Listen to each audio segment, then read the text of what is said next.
হেই কি অবস্থা সবার আমি দীপ দুর্লভ আজকে আমি তোমাদের সাম্য বলের উপর ক্লাস নিব ফিজিক্সের একটা অন্যতম টপিক কিন্তু সাম্য বল শুনলেই আমাদের সাবকনশিয়াস মাইন্ডে একটা জিনিস কাজ করে সেটা হচ্ছে যে একটি বল ডান দিক থেকে একটি বল বাম দিক থেকে এবং দুটি বল কাটাকাটি করার পর আমরা ওটাকে ডাস্টবিনে ফেলাই দিই কিন্তু জিনিসটা হচ্ছে আসলে এরকম না সাম্য বল ঠিক আছে বল কাটাকাটি যায় আলটিমেটলি লব্ধি বল শূন্য হয় কোনো সমস্যা নাই কিন্তু অনেক এমন ক্ষেত্রই আছে যেখানে তোমার সাম্য বলের একটা ইফেক্ট থেকে যায় এবং অনেক গুরুত্বপূর্ণ ইফেক্ট থেকে যায় সো আমরা আজকে এই জিনিসটা নিয়ে আলোচনা করব যে সাম্য বল মানে এইটা না যে আসলে তার কোনো ইফেক্ট রিমেইন থাকবে না সাম্য বল মানে হ্যাঁ ঠিক আছে তার উপর নিট কোনো বল থাকবে না নিট বল থাকবে না মানে তার ভর কেন্দ্রের কোনো সরণ হবে না ঠিক আছে কিন্তু এর একটা ইফেক্ট থাকতেই পারে সেটা আমরা আজকের ক্লাসে দেখব সো শুরু করা যাক আজকের ক্লাস সো সাম্য বলের আমরা তিনটা কেস এখানে দেখতেছি প্রথম কেস যে কেসটার সাথে আমরা সবাই প্রায় পরিচিত যে সমান ও বিপরীতমুখী বল এবং একই ধারক রেখায় সমান এবং বিপরীতমুখী বল সবগুলো এটাও সমান বিপরীতমুখী সমান বিপরীতমুখী সমান বিপরীতমুখী কিন্তু একই ধারক রেখায় যদি থাকে তবে কি হয় বল দুটি কাটাকাটি যায় এবং আলটিমেটলি তুমি নরমালি একটা কলম একটা টেবিলের উপর রেখে টেস্ট করতে পারবা যে এই বরাবর তুমি যদি বল প্রয়োগ করো আলটিমেটলি কলমের কিছুই হবে না যেখানে আছে সেখানেই থাকবে কারণ এই যে ভরকেন্দ্র যেটা আছে সেটা হচ্ছে কোথায় ভরকেন্দ্রটা এখানে আছে ভরকেন্দ্র বরাবর বল প্রয়োগ হয়েছে সো এখন পরের সিনারিওটা যদি আমরা ভাবি তবে এখানে আরেকটা বিষয় বলে রাখি যেখানে কিন্তু ভরকেন্দ্র বরাবর হয় বাধ্যতামূলক না তুমি যদি একই ধারক রেখার বল যে কোনো জায়গায় প্রয়োগ করো না কেন সেটা কিন্তু তোমার একই রেজাল্ট দিবে যে আসলে কোনো মুভমেন্টই হবে না কিন্তু তোমরা যদি এই কেসটার কথা ভাবো এই কেসটার কথা ভাবলে আমরা দেখতে পারবো যে তোমার দুটি বল আছে এই বলটাকে আমরা এখানে নিয়ে আসলাম যেহেতু মুক্ত ভেক্টরের মতো কল্পনা করে আর এই বলটাকে আমরা এখানে নিয়ে আসলাম মুক্ত ভেক্টরের মতো কল্পনা করে সো আলটিমেটলি দুইটা সমান সমান বল বিপরীতমুখী বল কাটাকাটি যাবে নিট বল শূন্য হবে কিন্তু তুমি যদি একটা কলম এখানে রেখে দুই সাইড থেকে দুই প্রান্ত বরাবর বল প্রয়োগ করো নিট বল শূন্য হতে পারে ভরকেন্দ্র আমার সেম জায়গায় থাকতে পারে কোনো সমস্যা নেই কিন্তু প্রবলেম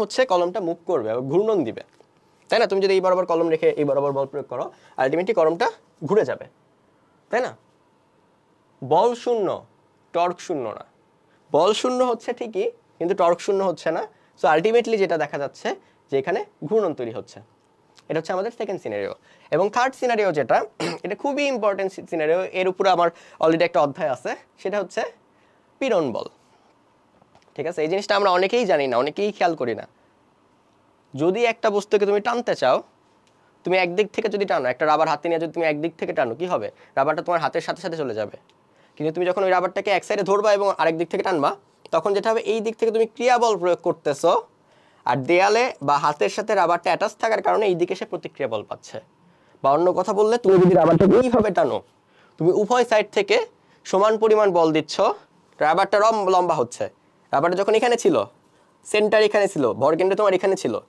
রাবারটাকে টানলা সাম্য বল দিলা উভয় সাইড থেকে সমান বলে রাবারটা বড় হয়ে গেল লম্বা হয়ে গেল কিন্তু ভরকেন্দ্র কিন্তু মাঝখানেই আছে এখানেও সেম সিনারিও তুমি যখন রাবারটাকে টানবা ভরকেন্দ্র তোমার সেন্টারে ছিল এখানে ভরকেন্দ্র সেন্টারে আছে রাবারটাকে টানলে রাবারটা লম্বা হবে সাম্য বল কোনো বল নাই কিন্তু রাবারটা লম্বা হচ্ছে আবার সেকেন্ড কেস রাবারটাকে তুমি যখন প্রেশারাইজ করবা দুই সাইড থেকে প্রেশার দিবা সাপোজ হাইড্রোলিক প্রেশার দিলা সাপোজ তো সেই ক্ষেত্রে কি হবে তোমার সাম্য বল উপরে যে বল নিচে সেই বল বামে যে বল ডানে সেই বল নিট বল শূন্য কিন্তু তারপরে রাবারটা চ্যাপ্টা হয়ে যাবে তো আমরা এখান থেকে এটা বুঝতে পারলাম যে আসলে সাম্য বল হইলেই এমন না যে জিনিসটার ইফেক্ট নাই সো আমরা একটা করে স্লাইড দেখি সো এটা আমাদের প্রথম না তো সেকেন্ড কেস প্রথম কেস আমরা সবাই জানি আই গেস সো সেকেন্ড কেসে আমরা দেখতে পারতেছি এই বরাবর বল প্রয়োগ করা হয়েছিল আর এই বরাবর বল প্রয়োগ করা হয়েছিল সমান ও বিপরীতমুখী বল কাটাকাটি গেছিল কিভাবে কাটাকাটি যায় এফ একটা বল বিপরীতমুখী বলকে আমরা -f দ্বারা প্রকাশ করতে পারি জানি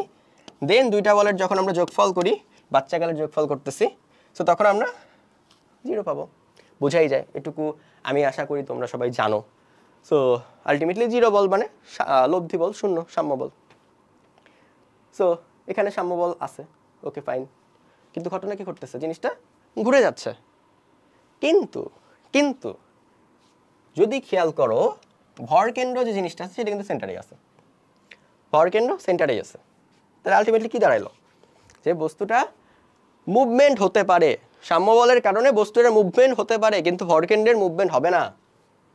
তোমরা যদি এই যে বস্তুটা আছে এই বস্তুটাকে তুমি 9টা বস্তু কণা আকারে কল্পনা করলে, উপরের পাটে একটা বস্তু কণা, এটা একটা বস্তু কণা, এটা একটা বস্তু কণা, এটা একটা বস্তু কণা, সেম ভাবে 9টা বস্তু কণা আছে। তাহলে একটু ভাবো যে এখানে সিনারিওটা কি ঘটছে। সিনারিওটা যেটা ঘটছে যে এই বল প্রয়োগের কারণে এই বল প্রয়োগের কারণে প্রথম বস্তু কণা সাপোজ 2 সেন্টিমিটার বা ধরো যে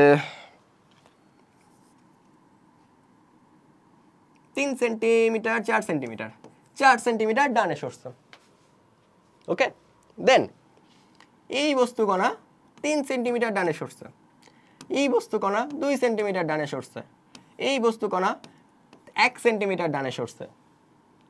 এই বস্তু কণার কি হয়েছে 1 সেন্টিমিটার, কিন্তু এটা ডানে ছিল, এটা কি বামে।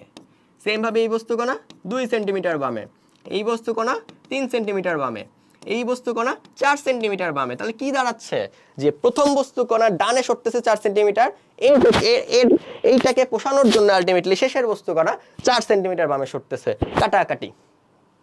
এই বস্তু কণা 3 সেন্টিমিটার ডানে সরতেছে, এই বস্তু কণা 3 সেন্টিমিটার বামে সরতেছে, এই বস্তু কণা 2 সেন্টিমিটার ডানে সরতেছে, এটা 2 সেন্টিমিটার বামে। সেম ভাবে 1 সেন্টিমিটার ডানে 1 সেন্টিমিটার বামে। সো আলটিমেটলি তুমি যখন নিট ক্যালকুলেট করবা তখন দেখবা তোমার যে জিনিসটা আছে বা তোমার যে টোটাল ক্যালকুলেশনটা আছে নিট ফলাফল 0 আসতেছে। ওকে, অর্থাৎ মুভমেন্ট হচ্ছে কিন্তু আলটিমেটলি তুমি যদি সরণের টোটাল ক্যালকুলেশন করো তুমি কোনো সরণই পাবা না, ভরকেন্দ্রের কোনো সরণ হবে না। ওকে, সো আমরা বুঝতে পারলাম। আমরা এবার দেখব নেক্সট টপিক, স্ট্রেস করার ক্ষেত্রে কি ঘটে। যখন তুমি এই বস্তুটাকে স্ট্রেস করতেছো, টান দিচ্ছ, সমান সমান বলে টান দিচ্ছ, এই বরাবর ধরে টান দিলা, কি হবে লম্বা হয়ে যাবে। সোজা হিসাব, ভরকেন্দ্র সেন্টারেই থাকবে কিন্তু লম্বা হয়ে যাবে। এই বস্তুগুলো আগে এখানে ছিল, এখন একটু দূরে সরে গেছে, তাই না? আগে এইটুকু দূরত্বে ছিল, আগে অল্প দূরত্বে ছিল, এখন বেশি দূরত্বে সরে গেছে। দ্বিতীয় বস্তুকণা আগে এখানে ছিল, এখন আরো দূরে সরে গেছে। তৃতীয় বস্তুকণা একটু কাছে ছিল, আরো দূরে। চতুর্থ বস্তুকণা অনেক দূরে চলে গেছে। কিন্তু আলটিমেটলি কি, আলটিমেটলি ভরকেন্দ্র কিন্তু সেম জায়গায় আছে, তাই না? আবার তুমি যদি খেয়াল করো যে আসলে এই যে বস্তুকণাটা আছে, এই বস্তুকণা আগের অবস্থান থেকে যতটুকু বামে সরছে,